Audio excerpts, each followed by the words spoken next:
दिख रही है, लेवल्स भी टूटे हैं। थोड़ा जरा समझाएं सर, क्या चल रहा है इस बाजार में? दीप, देखिए, आज सीरीज की शुरुआत में बढ़िया अच्छी खासी वाली बिकवाली हुई है, क्योंकि एक एक्सेप्शन आप ये समझें कि मुहूर्त ट्रेडिंग वाला सेशन था। उस दिन जनरली सब लोग खरीदारी करना पसंद करते हैं, थोड़े ग्लोबल सपोर्ट भी दिख रहे थे और मार्केट भी हल्के नई सीरीज में शुरुआत हुई थी। इसलिए जब सीरीज में शुरुआती पोजीशन हल्की थी, एक तरफ जहाँ एफ की इंडेक्स लॉन्ग पोजीशन फ्यूचर्स में 22% पर, निफ्टी के रोल ओवर 1,40,00,000 के सामने 1,05,00,000 क्यों है, ठीक है, रोल ओवर 79% के सामने 73% के आसपास। तो वैसा देखा जाए तो काफ़ी हल्के पोजीशन पे आप हुए थे और इस हल्के बाजार में इतनी तेज बिकवाली की आशंका नहीं थी ऑनेस्टली। लेकिन आज जो बिकवाली आई वो थोड़ी सी सरप्राइजिंग या शॉकिंग थी, और शायद इसके लिए मुझे लगता है कि वो कमज़ोरी जो बन रही है वो अमेरिका से बन रही है।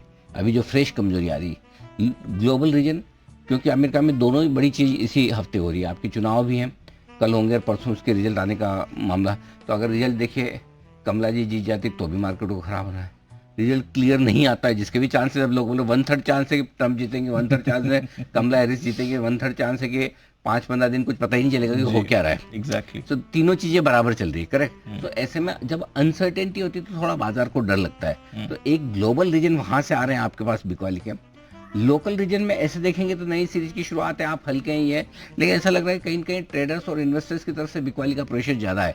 एफआई ने तो थोड़ा बहुत बेचा होगा आज भी, नो डाउट। जिस तरह की स्क्रीनर उठ नहीं पा रही है उनकी तो सेलिंग फिगर आएगी, लेकिन जिस तरह से मिड कैप और स्मॉल कैप शेयर घटे हैं वो कहीं ना कहीं वो डर ही है कि अरे पता नहीं अमेरिका ने टॉप कर दिया तो लाइफ हाई के नज़दीक जा रहा है, बड़ी इवेंट के पहले थोड़ा भी खराब आया तो। और ज़्यादातर लोग अब ये भी मानने लगे कि ट्रंप आगे तो भी बढ़ के घटेंगे और नहीं आए तो सीधे ही घटेंगे। तो वो जो डर है, उस डर में जो डिलीवरी की पोजीशन या फिर प्रॉफिट की पोजीशन भी बिक रही है, और लॉस वाली तो अपने आप कटी रही जो आपकी मार्जिन वाली पोजीशन है। तो मुझे लगता है कि वो थोड़ा, और लेने का मूड फिर लोगों का भी थोड़ा सा ऐसा है कि वेट एंड वॉच है। अब इतने टाइम नहीं लिया, अगले हफ्ते ले लेंगे तो कौन सा फर्क पड़ जाएगा, राइट। सही बात है। और जिनको थोड़ा बहुत और लेना बचा था उन्होंने दिवाली के दिन ले भी लिया होगा। थोड़े बहुत पैसे जितने बचेंगे मोरे ट्रेडिंग में काम आ गया, करेक्ट, राइट। तो इसलिए मुझे लगता है कि वो दोनों रीजन है। अब निफ्टी के लिए 23,900 24,100 आज के लिए जो इंपॉर्टेंट सपोर्ट रेंज है, आप उसमें अभी ट्रेड कर रहे हैं। बैंक निफ्टी के लिए 50,800 51,000 है, यही रेंज जो आज की सपोर्ट की रेंज की मैं बात कर रहा हूँ। आज आपके लिए क्लोजिंग बेसिस पे 23,750 के ऊपर बंद होना बहुत जरूरी है। क्यों? क्योंकि 23,750 के ऊपर लगभग 100 ट्रेडिंग सेशन हो चुके हैं दीप, जब आप 23,750 के नीचे बंद नहीं हो रहे। तो क्लोजिंग बेसिस पे ये बहुत इंपॉर्टेंट सपोर्ट है, ये आसानी से टूटना नहीं चाहिए। बैंक निफ्टी के लिए 51,000 के आसपास आज का लेवल है। वैसे देखा जाए तो 50,500 के नीचे बंद नहीं होना चाहिए, इसके नीचे बंद होने पर ही कमजोरी बढ़ेगी।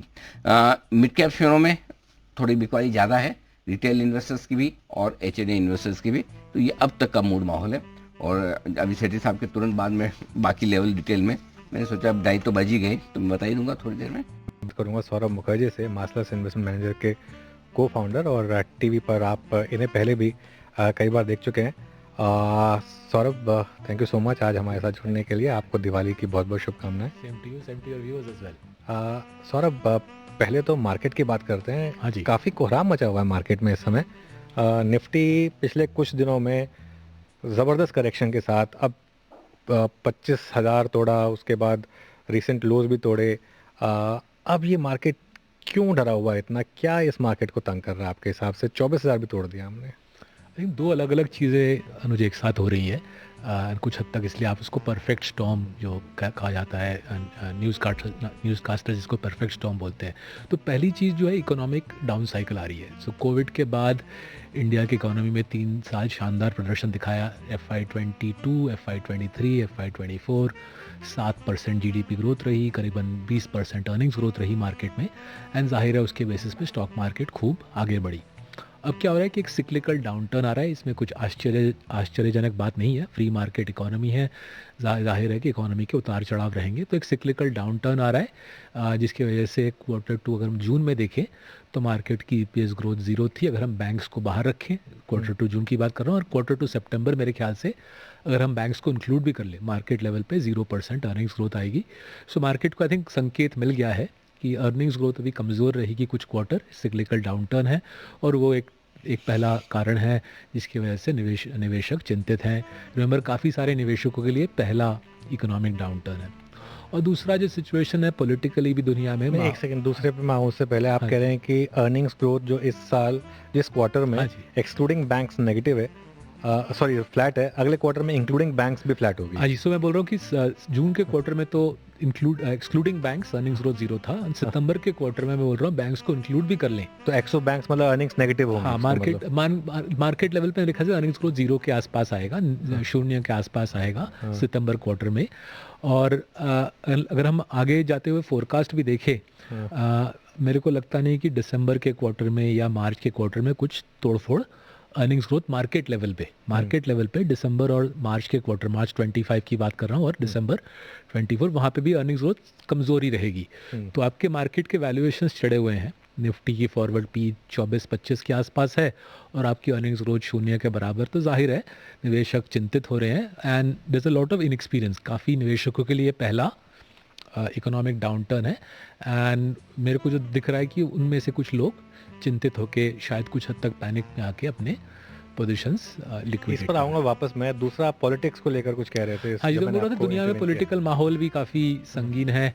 यूएस में इलेक्शंस तो है ही, प्लस जो रशिया यूक्रेन का माहौल बना हुआ है, जो गाज़ा में इसराइल और ईरान के बीच में युद्ध चल रही है, इंडिया में भी असेंबली इलेक्शंस हैं। सो पॉलिटिकल विशिएशन भी है, पॉलिटिकल माहौल भी थोड़ा सा अनसर्टन है और इकोनॉमिक सिक्लिकल इकोनॉमिक डाउनटर्न है। दोनों को जोड़ के मेरे ख्याल से एक करेक्शन का माहौल बन गया है। आपने जो बात कही है बिल्कुल सही है कि बहुत इन्वेस्टर्स के लिए पहली बार है जो इस बुल रन के बाद उन्होंने इस तरीके का मूव देखा है। हाँ जी। और कोविड के बाद से जो पैसा आया उसने अब तक करेक्शन देखी नहीं है। ये पहली बार ऐसा हुआ है कि निफ्टी 7-8% करेक्शन पे गया, उससे पहले कभी गया नहीं। भले प्राइस वाइज एक बार डैमेज जरूर हुआ था इलेक्शन के बाद, लेकिन वो तुरंत अगले दिन बाउंस बैक कर गया था। तो क्या एक रिस्क है कि जो मार्केट में पिछले 3-4 सालों में बेतहाशा पैसा चेज हुआ है, ना सिर्फ वो रुकेगा बल्कि कुछ रिडेम्पशन का भी खतरा आ सकता है वहाँ पर फिर? तो देखिए, पहला तो जो आंकड़ा ऑलरेडी आपके हमारे सामने है कि अक्टूबर के महीने में विदेशी निवेशकों ने करीबन 12-13 बिलियन डॉलर निकाल लिया इंडिया के मार्केट से, राइट। एंड काफ़ी लोग बोल रहे हैं कि चाइना के वजह से है। मेरे ख्याल से वैसा नहीं है। आई थिंक विदेशी निवेशक ने अंदाज़ा लगाया है, अनुमान लगाया है कि इंडिया की मार्केट महंगी है, रिलेटिव टू फंडामेंटल्स महंगी है, तो विदेशियों का रिडेम्पशन तो जोर शोर से शुरू हो चुका है। अब रही बात डोमेस्टिक इन्वेस्टर की, इट विल बी इनक्रेडिबल अगर डोमेस्टिक इन्वेस्टर में रिडेम्पशन नहीं दिखे। अगर हम सेबी के आंकड़े लें, सेबी का कहना है कि आज के डेट में करीबन 170 मिलियन, करीबन 17 करोड़ डीमैट अकाउंट इंडिया में है। वही नंबर 4 साल पहले 3 करोड़ का होता था। सो 3 करोड़ डीमैट अकाउंट से हम 17 करोड़ में पहुंच गए हैं। तो उसमें से डेफिनेशनली करीबन 10-11 करोड़ निवेशक हैं जिनके लिए पहला डाउनटर्न है। इनकम टैक्स का रिटर्न, आईटी रिटर्न्स का डेटा देखें ईयर टू मार्च 24 के लिए केवल 2 करोड़ लोगों ने इनकम टैक्स के पैसे भरे, बाकी निल रिटर्न फाइल निल रिटर्न्स फाइल कर रहे हैं। तो अगर आपके पास 17 करोड़ डीमैट अकाउंट है और 2 करोड़ लोग आईटी रिटर्न्स भर रहे हैं, तो आपको दिख रहा है कि काफी लोगों ने तो पैसा नहीं बनाया है, उन लोगों के पास पैसे नहीं है। एंड जाहिर है अगर वैसे माहौल में उनके ऊपर रिडेम्पशन आ रही है तो हमको सरप्राइज नहीं होना चाहिए कि इनमें से काफी लोग रिडीम कर जाएं। तो फिर सौरभ, क्या ये मार्केट अब अगर आप कह रहे हैं कि अर्निंग्स ग्रोथ यहाँ से फोर्सिएबल फ्यूचर में जीरो दिख रही है आपको, तो फिर ये मार्केट 24 टाइम पर क्यों ट्रेड करे? फिर क्या ये मार्केट, बहुत लोग कह रहे हैं कि नहीं इंडेक्स ठीक है, फ्रॉथ मिड कैप और स्मॉल कैप में है। अगर आपकी थ्योरी सही है तो फिर तो इंडेक्स में भी फ्रॉथ है। हाँ जी, तो मुद्दों को 2 पार्ट में तोड़ देता हूँ। तो मिड कैप में मैं थोड़ी देर पे आता हूँ, पहले मैं इंडेक्स पे, निफ्टी पे ही फोकस करता हूँ। तो निफ्टी को मेरे ख्याल से आप 2 हिस्सों में आराम से तोड़ सकते हो। वो वाले कंपनी जिनकी अर्निंग्स ग्रोथ जीरो के बराबर हो गई है और वो वाले कंपनी जिनकी अर्निंग्स ग्रोथ अभी भी बरकरार है, 10, 11, 12 पे चल रही है, राइट। तो अगर हम जीरो वाला इकोसिस्टम देखें, राइट, काफ़ी सारे इनमें पीएसयू हैं या उनका कॉन्ट्रैक्टर इकोसिस्टम है, राइट। एंड पीएसयू और कॉन्ट्रैक्टर इकोसिस्टम में क्या हुआ है कि सरकार का कैपेक्स साइकिल थोड़ा ठंडा पड़ गया है। अब वो किस लिए हुआ है, वाई हैज़ गवर्नमेंट कैपेक्स कॉन्टॉक, सरकार ने कैपेक्स इतना धीमा क्यों कर दिया है बजट के बाद, मेरे पास अभी तक साफ जवाब नहीं है। होपफुली कुछ क्लैरिटी आएगी जब 1 फरवरी को निर्मला सीतारमन जी बजट पेश करेंगे।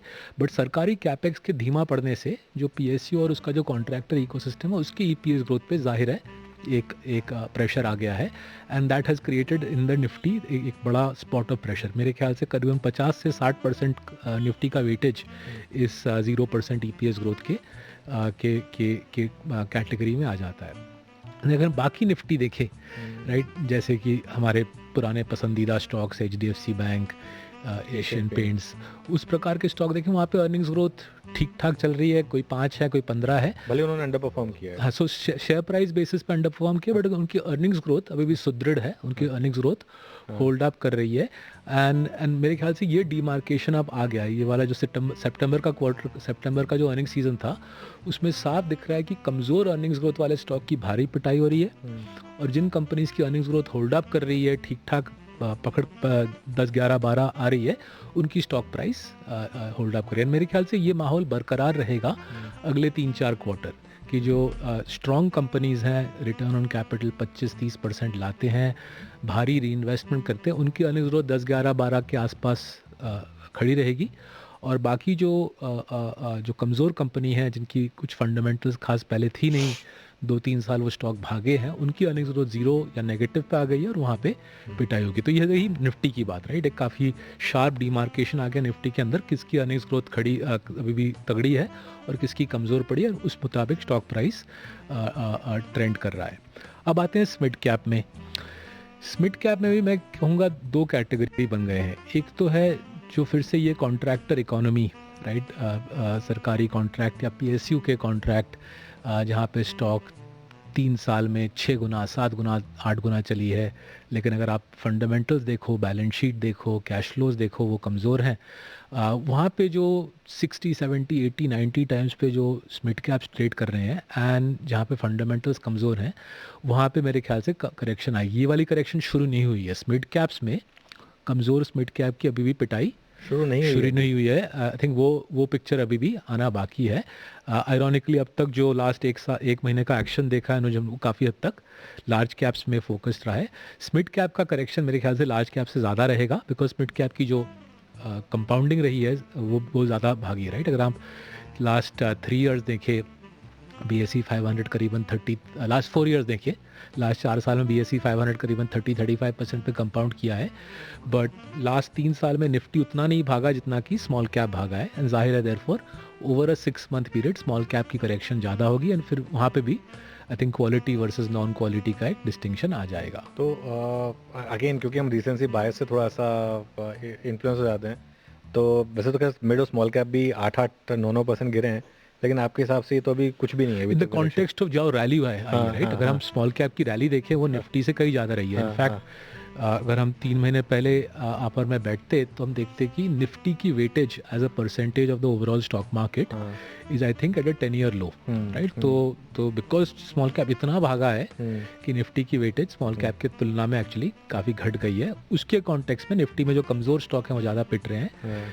जो पूरी स्मॉल कैप की जो सफाई है वो मेरे ख्याल से 2025 की डिफाइनिंग कहानी रहेगी, and that's where I think a lot of retail investors really will be tested. उनकी एक परीक्षा ली जाएगी, मार्केट उनकी परीक्षा लेगी, can you hold your nerve when you are seeing companies with weak fundamentals pull back.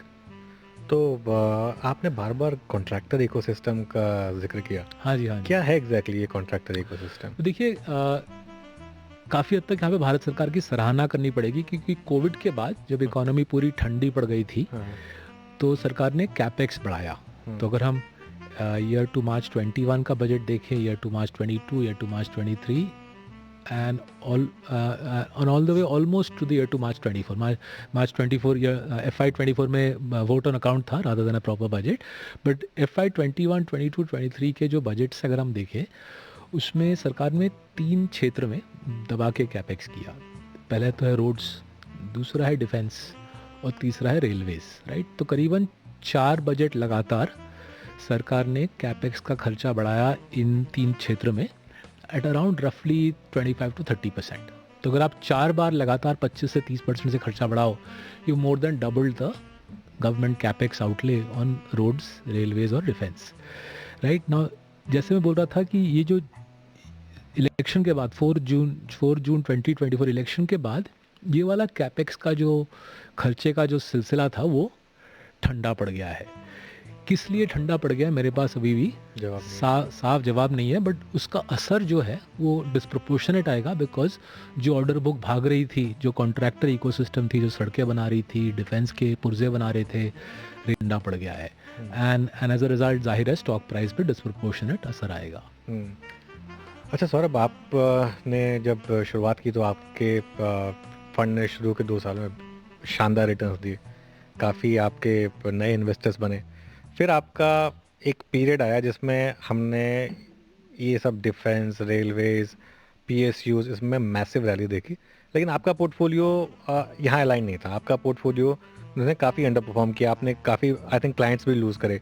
कभी आपको टेम्पटेशन नहीं हुई कि मैं थोड़ा सा इस स्पेस में रहता हूँ जहाँ पर आज इस समय हम काफ़ी करेक्शन देख रहे हैं?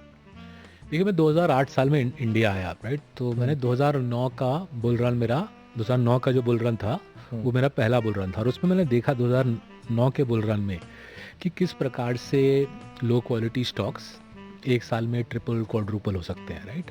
सो 2009 की बात कर रहा हूँ, ईपीसी के कंपनीज अभी भी रट्टे से नाम याद है मेरे को, कौन सी ईपीसी के कंपनी ने स्टॉक भगाया, ऊंचे के भाव पे पैसा रेज किया, और वही सेम कंपनी 11, 12, 13 में अनुज, वही सेम कंपनी 2009 पे दबा के पैसा रेज कर रही थी एट्स अ रिच वैल्यूएशन, वही कंपनी 11, 12, 13 में पूरी साफ हो गई।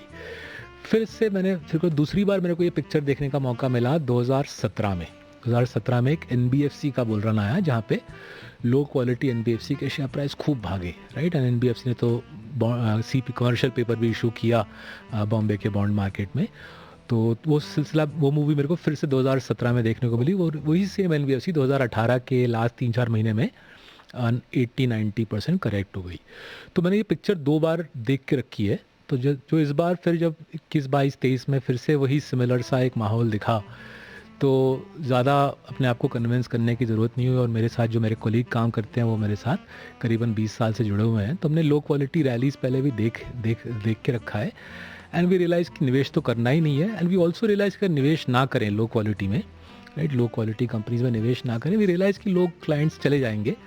तो I said such is life, right, हमको क्वालिटी में निवेशित रहना है, नॉट बिकॉज हमको क्लाइंट्स को कमज़ोर रिटर्न देना है, we also want to give clients good returns, but quality में इसलिए निवेशित रहना है कि क्योंकि जब ये घुसेगा, राइट, अगर हम 2018 अगस्त की याद दिलाता हूँ, 2018 अगस्त DHFL और येस बैंक मेरे को अभी भी याद है, करीबन 5 दिन में DHFL Yes Bank 5 days only 80-90% stock price correction हो गया, right. So the price you pay for being greedy, the price you pay for being greedy around the wrong kind of company, जो कमज़ोर कंपनी के आसपास अगर आप लालच दिखाते हो तो बहुत महंगा पड़ता है। ठीक है, शॉर्ट रन में आप थोड़ा नंबर दिखा दिए, शॉर्ट रन में थोड़ा अल्फा दिखा के आप कुछ क्लाइंट को आकर्षित कर सकते हो, बट वो मेरे ख्याल से लाभदायक गेम नहीं है। इसलिए हमने बोला कि हम क्वालिटी में ही निवेशित रहेंगे, and as I am sure you know, as I am sure everybody watching this programme knows, हम निवेशित रहे HDFC बैंक में, एशियन पेंट्स में, डिवीज़ लैब में, डॉक्टर लाल पैथ लैब्स में। इसमें मेरा पैसा लगा हुआ है, मेरे माँ बाप का पैसा लगा हुआ है, my parents are 75 years old, उनका पैसा लगा हुआ है, और हमारे अब 5,500 क्लाइंट्स का पैसा लगा हुआ है। एंड नेचुरली 2022 का साल टफ रहा, 2023 के पहले 6 महीने टफ रहे, बट लास्ट 18 months, लास्ट 18 महीने की बात करो, वी आर अप 50%। 18 महीने में टोटल रिटर्न आई है 50%। नाउ हमको अपने ग्रीड पे एक लगाम रखनी है। अगर 18 महीने में आपकी पोर्टफोलियो आप 50% है और उससे किसी को दिक्कत है, तो my point to those people is आप अपना कुछ और ज़िंदगी में सोचिए। We are investing in quality companies जो दशकों से इंडिया में कंपाउंडिंग दिखला रहे हैं, और ऐसा भी नहीं कि आपको कमा के नहीं दे रहे। सिंस इंसेप्शन मार्सेलस की शुरुआत हुई थी 1 December 2018 में, since Inception net of fees net of all charges हमने क्लाइंट्स को 17% रिटर्न कमा के दी है। तो मेरे ख्याल से ठीक ठाक काम किया है। हाँ, गलतियाँ की है, of course we have made mistakes. 2021 में अगर मेरे पास अगर मैं थोड़ा सा ज़्यादा दिमाग चलाता 2021 में, we would have cut some of our winners in 2021। 2021 में शायद हम पेज, डिवीज़, डॉक्टर लाल, ये अगर हम 2021 में छोटा कर देते पोजीशन, तो 2022 में हमारी करेक्शन कम आती। We would still underperform in 2022। जब क्वालिटी बैक सीट लेगा हम अंडर परफॉर्म करेंगे, बट अंडर परफॉर्मेंस की मात्रा कम होती अगर हम 2021 में थोड़ा सा और सावधानी तो अब बरतते। आपकी बिग कॉल क्या है? अगले एक साल वापस प्योर क्वालिटी में रहें और अपने रिटर्न एक्सपेक्टेशंस को उसमें थोड़ा सा म्यूटेड रखें? ठीक है, मेरा बिग कॉल है कि अगला 1 साल, अगला 10 साल, राइट, 1 या 10, इंडिया में वही कमाएगा, वही इंसान कमाएगा इंडिया में जिसको क्वालिटी की परख होगी। जो भागेगा बेतहाशा, जो बेतहाशा भागेगा आफ्टर टुडेज विनर, राइट, कोई ना कोई स्टॉक तो हर साल चलेगी। जो आके मेरे को बोलेगा मेरे को इस साल के भागते हुए स्टॉक में पैसा लगा दो, उसका इंडिया में मेरे ख्याल से दिक्कतें ज़िंदगी में उन वैसे निवेशक की आती रहेंगी। इंडिया में जिसको क्वालिटी की परख होगी, क्वालिटी मतलब ईमानदार प्रमोटर, मेहनती प्रमोटर और दिमाग वाला प्रमोटर, राइट, तीन, इसके एक मिश्रण चाहिए। एक मिश्रण चाहिए, वो वाला प्रमोटर जिसके पास ईमानदारी हो, मेहनती हो और दिमाग वाला हो। वैसे प्रमोटर पे आप उसको बैक कीजिए, शांति से लगा के रखिए पैसे, इंडिया में ठीक ठाक पैसे बच जाते हैं, बन जाते हैं। और जब मैं अपने नुस्खे खुद ही भूल जाता हूँ तभी हमारी दिक्कतें आती है। ओके, अच्छा चलिए एक काम करेंगे, एक ब्रेक लेंगे। दिवाली पर सौरभ ने मुझे ये बुक इसको बिहोल्ड द लास्ट, ये मैं पढ़ नहीं पाया, इसको क्या बोलते हैं आप? लिवियाथन। लिवियाथन। हाँ, Behold the तो Leviathan। ये क्या है, इसके बारे में भी थोड़ी सी बात करेंगे इस छोटे से ब्रेक के बाद। सौरभ मुखर्जी से बात हो रही है। सौरभ, आपकी बुक के बारे में बात करें इससे पहले एक चीज़ जो डिस्कस करनी रह गई थी, तो हम वो अपने पोर्टफोलियो में तो लाए ही, जिसकी वजह से पोर्टफोलियो भी लास्ट 1 साल में अच्छी रिकवर की है। बट एक नई सीख मिली कि इंडिया किस प्रकार से बदला है। जो मेरी सबसे बड़ी टेक अवे थी कि इंडिया में जो चेंज है वो ग्राउंड अप है, राइट। एक देश में ग्राउंड अप परिवर्तन है, पूरा माइंडसेट लोगों का चेंज हुआ है। और उस माइंडसेट चेंज के मैं 3 डायमेंशन किताब में मैंने मुझे समझाने की कोशिश की है। हमारी इकोनॉमिस्ट नंदिता और मैंने ये किताब में 3 डायमेंशन का चेंज दिया। पहला है वुमेन, राइट। तो क्या देख रहे हैं कि वुमेन के बैंक अकाउंट में, लेडीज़ के बैंक अकाउंट में आरबीआई के डेटा के तहत अर्बन एरियाज़ में लेडीज़ के बैंक अकाउंट में अब मोर पैसा है देन मेन के बैंक अकाउंट, राइट। और नॉट ओनली ये आरबीआई का डेटा है, हमारे अनगिनत क्लाइंट्स के घर में यही सेम डिस्कशन होती है कि अब लेडीज़ के पास ज़्यादा पैसा है। पहले हम सोच रहे थे, जब आरबीआई का डेटा पहली बार हमको दिखा that women have more money in their bank accounts than men, पहले हम सोच रहे थे कि मेन लोग कमा के वुमेन के बैंक अकाउंट्स में रखे हैं। फिर रियलाइज़ किया नहीं, उतना आसान नहीं है। एक तो प्रोफेशनल क्षेत्र में women have moved far ahead. अगर हम देश का एजुकेशन का डेटा देखें, यूनिवर्सिटी में, स्कूल में, कॉलेज में, हर लेवल ऑफ एजुकेशन में Anuj women are ahead of, more women are studying than men, और पास रेट भी ज़्यादा है, राइट। तो जाहिर है अब अगर उनकी पढ़ाई ज़्यादा है, उनको अच्छी नौकरियाँ मिल रही है, कमाई उससे हो रही है। और दूसरा जो है कि अगेन सरकार की डेटा से और अपने ट्रैवल से भी दिख रहा है कि एसएमई के जो एसएमई बनाने का जो पूरा सिलसिला है, राइट, एसएमई बना के चाहे आप सैलड बेचो या केक बेचो, या एसएमई बना के आप यूनिकॉर्न बनाओ, वहाँ पे भी लेडीज़ काफ़ी अग्रसर हो गई हैं। तो इन दोनों वजह से उनके पास पैसा आ गया है। जाहिर है अगर लेडीज़ के पास पैसा है, they are going to spend. तो हमारा काम एज निवेशक है टू बाय दो stocks which ladies are going to invest in, right. तो जब 1.5 साल पहले ट्रेंड लिया पहली बार, तो काफ़ी उसके पीछे ये सोच थी कि that trend is going to do well. We didn't realise इतना अच्छा करेगा, but we realise that women are going to become a massive driver of trends fortunes. और अभी भी ट्रेंड हमारे पोर्टफोलियो का बड़ा हिस्सा है, because we believe that both in Zudio के क्लोथिंग या वेस्ट साइड की क्लोथिंग एंड स्टार बाज़ार की ग्रोसरी में लेडीज़ का एक अहम हिस्सा रहेगा, एक अहम रोल रहेगा। दूसरा जो हमने थीम कवर किया है कि पहली बार इंडिया के हिस्ट्री में दिख रहा है कि आईआईटी, आईआईएम और विदेश में पढ़े लिखे लोग हैं, वो अब निफ्टी कंपनीज के बोर्ड में हावी नहीं है। तो पहली बार इंडिया के हिस्ट्री में दिख रहा है कि majority of Nifty 50 board directors are ordinary graduates. और यही पूरा परिवर्तन बाकी स्टॉक मार्केट में भी दिख रहा है और बाकी सोसाइटी में भी दिख रहा है। अपॉर्चुनिटी डेमोक्रेटाइज हो गई है, राइट, कि सबके पास आज मोबाइल डेटा है, सबके पास access to the world's best knowledge on YouTube और किंडल वगैरह है। और फंडिंग की उपलब्धि वेंचर कैपिटल के ज़रिए से हो या बैंक लोन के ज़रिए से, फंडिंग की उपलब्धि भी डेमोक्रेटाइज हो गई। तो एक नई एलीट खड़ी हो गई है इंडिया में। छोटे शहर जाएँ या मुंबई में देखें, एक नई एलीट खड़ी हो गई है। उसके जो सोच है, उसकी जो निवेश करने की शैली है, उसकी जो स्टेटस दिखाने की शैली है, वो कुछ अलग है पुराने ज़माने के जिन एंड टॉनिक पीने वाले, बीबीसी इंग्लिश बोलने वाले लोगों से। तो एक नया एक एलीट आगे आ गया है, उसको अपना स्टेटस दिखना है। सो रॉयल एनफील्ड और आइशर मोटर्स में 1.5 साल पहले जब हमने निवेश किया, we did it realising that जो छोटे शहर का एलीट बंदा है या छोटे शहर की एलीट बंदी है, वो अपना स्टेटस दिखाने के लिए एक 2 लाख, 3 लाख, 4 लाख का बाइक पे खर्चेगा. And naturally we were seeing Siddhartha Lal announce new bikes keeping in mind that the price points that the elite can afford वो ऊपर जा रहे थे. और तीसरा जो हमने डायमेंशन काफ़ी डिटेल में समझाने का प्रयास किया है, साउथ इंडिया अब वर्ल्ड का फास्टेस्ट ग्रोइंग रीजन बन गया है. तो साउथ इंडिया का वर्ल्ड का fastest growing region South India बन गया है. तो साउथ इंडिया अकाउंट्स फॉर हमारे देश का 25% पॉपुलेशन, 1/4 पॉपुलेशन साउथ इंडिया में है. लेकिन 65% GDP growth, 65% GDP growth south India से आती है. करीबन 8-9% से इकोनॉमी भाग रही है और लास्ट दशक से भाग रही है. मेरे ख्याल से अगले दशक में भी भागेगी. जाहिर है अगर इतनी ग्रोथ है तो प्रॉस्पेरिटी भी तोड़फोड़ है. एंड देयरफॉर ऐसे कंपनी में निवेश किया जाए जिसका फुटप्रिंट डिस्प्रोपोर्शनेटली ज़्यादा साउथ इंडिया में. तो इसका सबसे सिंपल उदाहरण है मेरे ख्याल से एशियन पेंट्स. उन्होंने लास्ट 4-5 साल से एशियन पेंट्स ने दबा के फुटप्रिंट बढ़ाया है साउथ इंडिया में, डीलरशिप एक्सपेंशन की है. एंड उसका फ़ायदा मेरे ख्याल से आने वाले क्वार्टर में दिखता रहेगा. So Kalyan Jewellers for example. so companies are over indexed to South India will do disproportionately better. तो उसके साथ साथ चाइना +1 थीम के भी हमने समझाया है कैसे इंडिया के लिए बड़ी चीज़ है. और फाइनली एक ग्लोबल कैपेबिलिटी सेंटर जहाँ पे यूएस के कंपनी, यूरोप के कंपनी अपना सारा का सारा काम इंडिया शिफ्ट कर रहे हैं.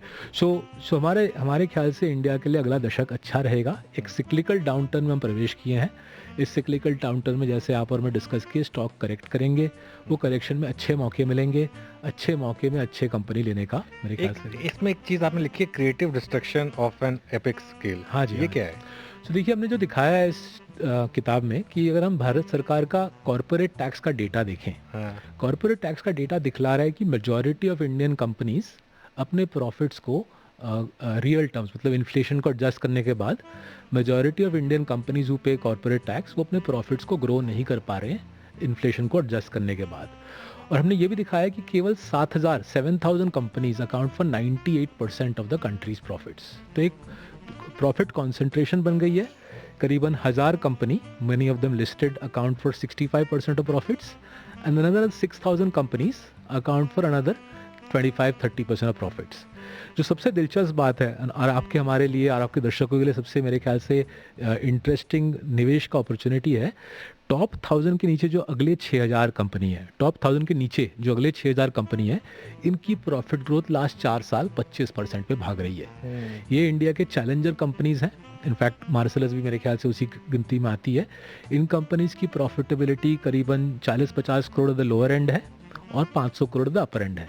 तो इनको चैलेंजर कंपनी बोलते हैं. हमने किताब में दिखलाया कि इंडिया में करीबन 6000 कंपनी है 50 से 500 करोड़ पैट के रेंज में. ये सबसे ज़्यादा प्रॉफिट ग्रोथ दिखला रहे हैं और भविष्य अगला 10 साल इन्हीं का है. सबसे ज़्यादा स्टॉक मार्केट में वैल्यू भी इन्हीं कंपनियों से. काफ़ी सारे अनलिस्टेड हैं, इनका आईपीओ होगा धीरे धीरे ओवर द नेक्स्ट 6-7 ईयर्स इनका आईपीओ होगा. तो इंडिया में विनर्स हैं कॉर्पोरेट इकोसिस्टम में. करीबन 1 मिलियन से ज़्यादा कंपनीज सरकार को टैक्स देते हैं. लेकिन 7,000 कंपनीज 98% ऑफ प्रॉफिट्स घर ले जाती हैं. ओके, तो फिर एक आखिरी सवाल देन, इन सब का सार क्या है इस समय मार्केट में? जो पिछले 2-3 साल में रिटर्न्स बने, क्या अब उन पर थोड़ा ब्रेक लगेगा और क्या हम थोड़े से अब कम एक्सपेक्टेशन लेकर, क्या नेगेटिव ईयर भी फॉर एग्जांपल हम देख सकते हैं मार्केट में? हाँ जी, तो मेरा पहला सजेशन रहेगा तो थोड़ा सा शांति बरती है. राइट, काफ़ी कुछ दुनिया में हो रहा है. बहुत पॉलिटिकल वॉलेटिलिटी का माहौल है, जैसे हम समझा रहा था. एक इकोनॉमिक डाउन साइकिल भी जा रहा है. शांति बरतने के बाद सोचिए आपको आपके निवेश से क्या आपको हासिल करना है. यू कैन नॉट से कि मेरे को बेतहाशा पैसा कमाना है. अगर इस प्रकार का निवेश हो रहा हो तो ज़िंदगी में दिक्कत से आपको एहसास कीजिए आपको निवेश से हासिल क्या करना है. अगर आपको मानिए आपकी गोल है कि आपको आज से 10 साल बाद X करोड़ की पूंजी चाहिए. अगर आप अपने आज के पूंजी को 15% से कंपाउंड करके 10 साल बाद X करोड़ आपका नंबर आता है तो शांति से बैठे रहिए. ठीक है, थोड़ा नीचे जाएगा पोर्टफोलियो, फिर ऊपर आएगा. लेकिन अगर आपकी फाइनेंशियल एक्सपेक्टेशंस कुछ इरेशनल है, आपने कुछ उल्टा सीधा उम्मीद पे निवेश किया है, then I think it is time to get a financial adviser. SEBI के वेबसाइट में 1200 फाइनेंशियल एडवाइज़र के फ़ोन नंबर एड्रेस दिए हुए हैं. उनमें से एक को कांटेक्ट कीजिए और थोड़ा सा डिस्कस कीजिए कि कैसे आप अपने फाइनेंशियल गोल्स को हासिल कर पाओ. Greed is not a way to compound wealth in the long run. Saurabh, बहुत मज़ा आया आज आपसे बात करके and thank you so much. और आपने इन सब टॉपिक्स पर बात की और आपकी book I am told already. चलिए अब बात करते हैं. हमारे साथ बजाज फिनसर्व एसेट मैनेजमेंट के सीईओ निमेश चंदन जुड़े हैं, उनसे बात करते हैं. निमेश जी, गुड आफ्टरनून. बताइए, इस समय मार्केट में जो करेक्शन हो रही है, आप किस तरीके से देख रहे हैं, क्योंकि काफी शार्प करेक्शन है इस समय? Good afternoon Anuj, always good to be on your show. Anuj, मैं ये कहूंगा कि इस बार गॉडेस लक्ष्मी दिवाली पे हमारे लिए अपॉर्चुनिटीज लाई हैं, बट उन अपॉर्चुनिटीज का फायदा उठाने के लिए पेशेंस होना जरूरी है। तो इस करेक्शन का मेरे हिसाब से एक लॉन्ग टर्म इन्वेस्टर को फायदा उठाना चाहिए, बट ये ना सोचें कि इमीडिएटली रिटर्न्स बनेंगे। पेशेंटली एक्यूमुलेट करें। सिलेक्टिव अपॉर्चुनिटीज जैसे कि लार्ज कैप में हैं, काफी कंपनीज ऐसी हैं जिनके नतीजे अच्छे आए बट स्टॉक प्राइसेस डाउन हैं, तो उसमें अपॉर्चुनिटीज हैं टू पिक अप। एग्जांपल्स देना चाहेंगे आप? स्टॉक स्पेसिफिक तो नहीं बात करेंगे, लेकिन सेक्टोरली कहाँ कहाँ आपको लग रहा है कि अब थोड़ी सी अपॉर्चुनिटीज क्रिएट हुई हैं? तो ओवरऑल तो लार्ज कैप में मेरे हिसाब से ज्यादा अपॉर्चुनिटीज हैं compare to mid cap and small cap, क्योंकि वो ज्यादा चले भी नहीं थे और करेक्ट शार्पली हुए हैं, मेनली क्योंकि एफआईआई सेलिंग जो आई वो लार्ज कैप में ज्यादा आई है। अब सेक्टर वाइज देखें तो डिफेंसिव ग्रोथ एंड वैल्यूएशन में फार्मा अट्रैक्टिव है। अगर defensive growth with a 1 quarter और 2 क्वार्टर डिले देखें तो consumption stocks are attractively placed, valuation wise बहुत ही अट्रैक्टिव हैं। और थर्ड, जहां पे वैल्यूएशन कुछ समय से अट्रैक्टिव हैं बट सिलेक्टिवली पिकअप कर सकते हैं, वो है बैंकिंग एंड फाइनेंशियल सर्विसेज। तो ये जो 3 बड़े सेक्टर हैं वहां पे अपॉर्चुनिटीज बहुत हैं to pick up companies at a good valuation. आप कह रहे हैं अपॉर्चुनिटीज अच्छी है, अच्छे वैल्यूएशन पर आपको स्टॉक्स मिलेंगे। बैंक्स और फाइनेंशियल, कंसिडरिंग यहाँ पर अर्निंग्स थोड़ी सी बेहतर रही है, स्पेशली बैंकिंग काउंटर्स की।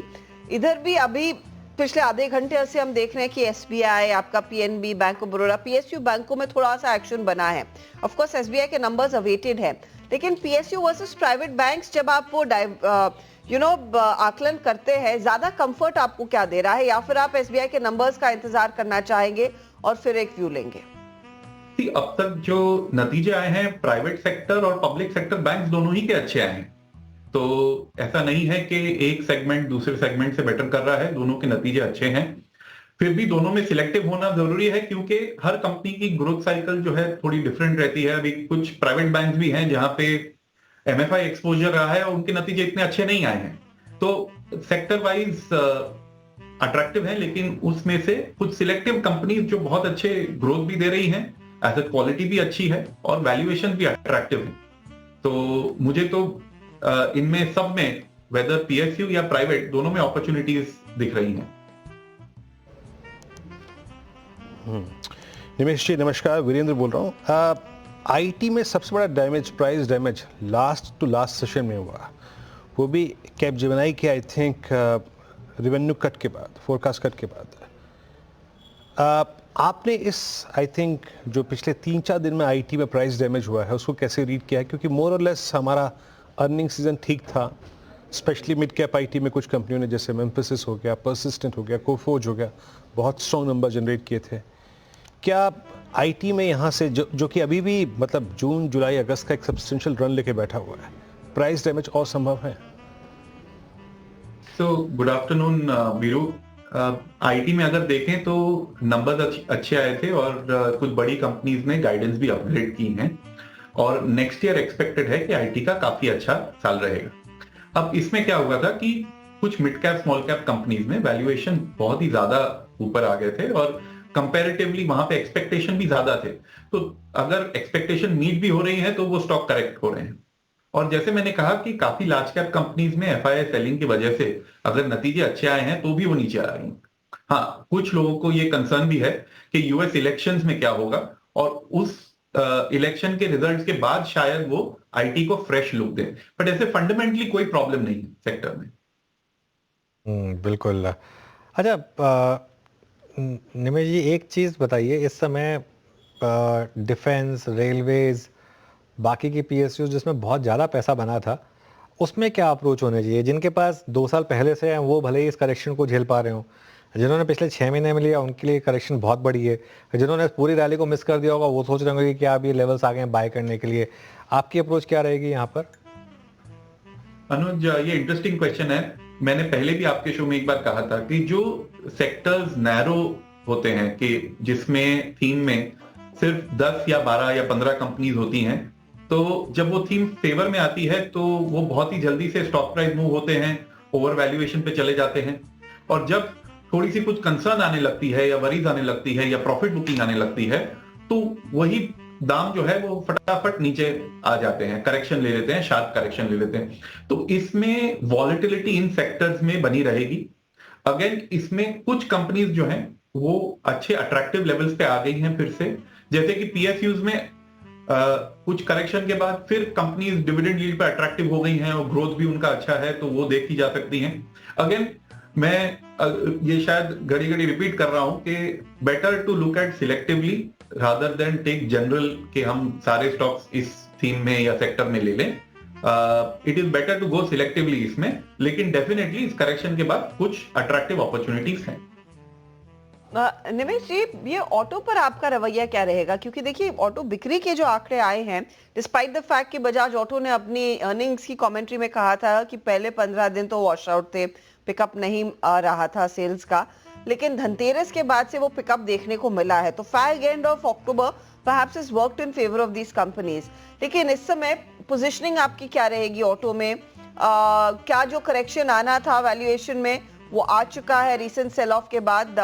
आज भी आप देखिए अच्छे नंबर्स पर ना हीरो चला है ना दूसरी कंपनियां, बारिंग M&M, बाकी सब में दबाव है। मैं एक दिन के सेल ऑफ पे शायद ज्यादा कमेंट ना कर सकूं कि आज के दिन वो क्यों नीचे हैं, बट मैं ये कह सकता हूं डेफिनेटली कि अगर आप सारे नतीजे मिला दें और कमेंट्रीज मिला दें अब तक जो कंपनीज की आई हैं, 2-3 क्लियर ट्रेंड्स हैं। एक के रूरल सेक्टर में रिकवरी डेफिनेटली है। Second, festive season late but definitely अच्छा पिकअप हुआ है। और थर्ड, इस साल एक्सपेक्टेशन है कि वेडिंग सीजन भी अच्छा रहेगा। जो एक्सपेक्टेड नंबर्स आए हैं रिटेल एसोसिएशंस या जो बनाते हैं वेडिंग सीजन के एस्टिमेट्स, तो वो अच्छे आए हैं। तो यहां से कंजम्पशन की रिकवरी विल बी गुड। और उसमें ऑटो सेक्टर में स्पेशली आपने देखा होगा टू व्हीलर्स के नंबर अच्छे आए हैं, ट्रैक्टर्स के नंबर अच्छे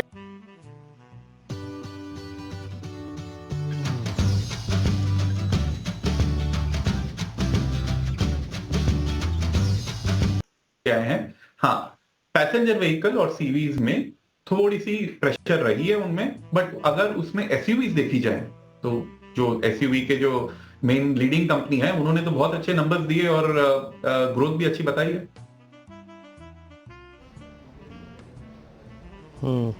बट निमेश, अगर मैं पैसेंजर व्हीकल सेगमेंट में बात करूं या फिर अल्टीमेटली एक ऐसे स्पेस की बात करते हैं जो कि भाई ये कमर्शियल व्हीकल सेगमेंट को भी कवर कर लेगा।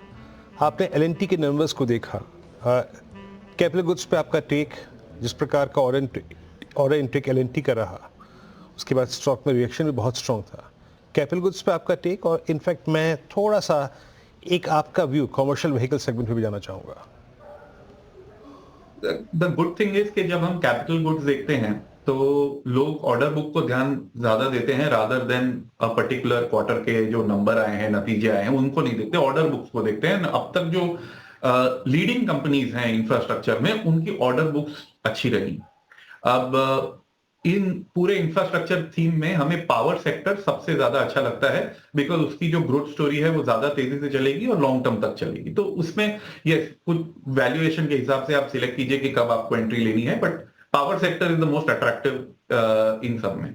अब क्या होता है कि इन मेनी केसेस जैसे कि CV cycle and all that, वो थोड़े से लेट साइकिल प्ले हो जाते हैं और उसमें शायद कुछ समय बाद आपको कुछ पिकअप दिखे। प्लस सीवी साइकिल आपने देखा होगा कि बेस्ट नंबर्स कुछ 1 साल 2 साल पहले आए थे और फिर वहां से कुछ डिक्लाइन आई है, तो वो थोड़े से स्लो डाउन, अपनी सिक्लिकल स्लो डाउन की तरफ से गुजर रहे हैं। बट इस मार्केट में broadly there are many opportunities जहां पे सिलेक्ट पावर सेक्टर या सिलेक्ट कुछ इंफ्रा कंपनीज हैं, उनमें डेफिनेटली बेट ली जा सकती। कंजम्पशन थीम पर इस समय आपकी क्या रणनीति रहेगी? क्योंकि अक्रॉस द बोर्ड कुछ कंजम्पशन कंपनियों ने, इनफैक्ट सभी कंजम्पशन कंपनियों ने कहा है कि देखिए रूरल में पिकअप है, अर्बन में स्लो डाउन देखने को मिली है। अब मास मार्केट्स अच्छा कर रहे हैं और प्रीमियम सेगमेंट सफर कर रहा है, हो क्या रहा है? और पोजीशनिंग फिर आपकी क्या रहेगी? क्या होप है कि पोस्ट दिस फेस्टिव सीजन यहाँ पर नंबर्स आगे बेहतर होते हुए दिखाई देंगे? थर्ड क्वार्टर ज्यादा बेहतर रहेगा वर्सेस Q2?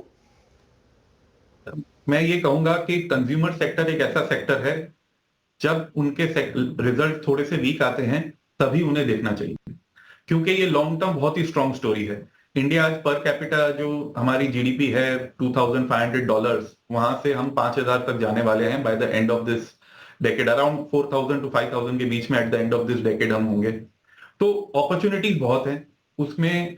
नेसेसिटीज से लोग एस्पिरेशंस या लग्जरीज की तरफ जा रहे हैं, पेनिट्रेशन गुड्स एंड सर्विसेज का बढ़ रहा है, क्विक कॉमर्स का बढ़ रहा है, तो अपॉर्चुनिटीज बहुत है इस सेक्टर में। अब बिकॉज एक क्वार्टर में बिकॉज ऑफ सम रीजन, या तो मानसून की वजह से या गवर्नमेंट स्पेंडिंग की वजह से, अगर 1% से मिस हो जाती है वॉल्यूम ग्रोथ, तो लोग जो इम्पेशेंट है उन्हें बेच देते हैं। तो ऑटोमेटिकली उन अच्छी कंपनीज जिसमें कॉम्पिटिटिव एडवांटेज है, अच्छे कैश फ्लोज हैं, लॉन्ग टर्म ग्रोथ स्टोरी है, वो अच्छे दाम पे आपको मिल रही है। तो ये एक्चुअली क्वार्टर एक अच्छा हो जाता है to look at these companies.